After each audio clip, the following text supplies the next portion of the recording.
ঘরপেট বাঙালি থেকে আজকে মানকচু বাটা দেখাবো।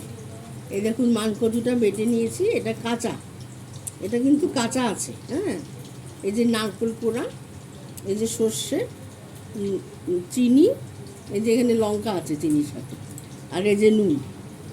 এবার এটাকে মাখবো। এইভাবে বেটে খাবেন, কাঁচা মানকচু বাটা খুব ভালো, আমরা তো খুব খাই। তারপরে এটা ভালো করে একটা ঢাকনা লাগানো কৌটোর মধ্যে,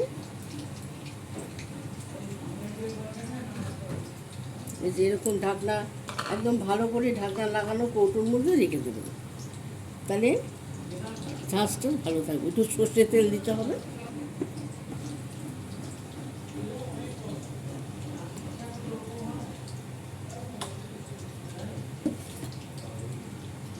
একটু সর্ষের তেল দিয়ে দিলাম।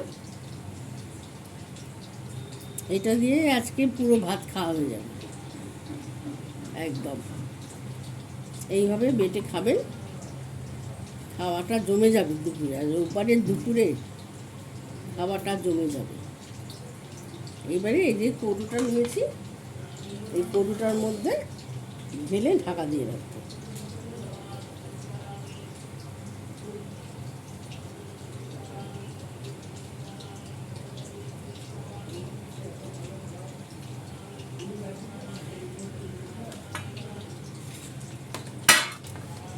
এই কৌটার মধ্যে একদম ঢাকা দিয়ে বন্ধ করে রাখবেন, ঝাঁজটা থেকে যাবে ভেতরে। আর যখন ভাত দিয়ে খাবেন, নাক দিয়ে মুখ দিয়ে একদম ঝাঁঝের ঢক বেরোবে। ব্লগটা এখানে শেষ করলাম। আশা করি ভালো লাগবে। লাইক, শেয়ার, কমেন্ট করবেন। নমস্কার।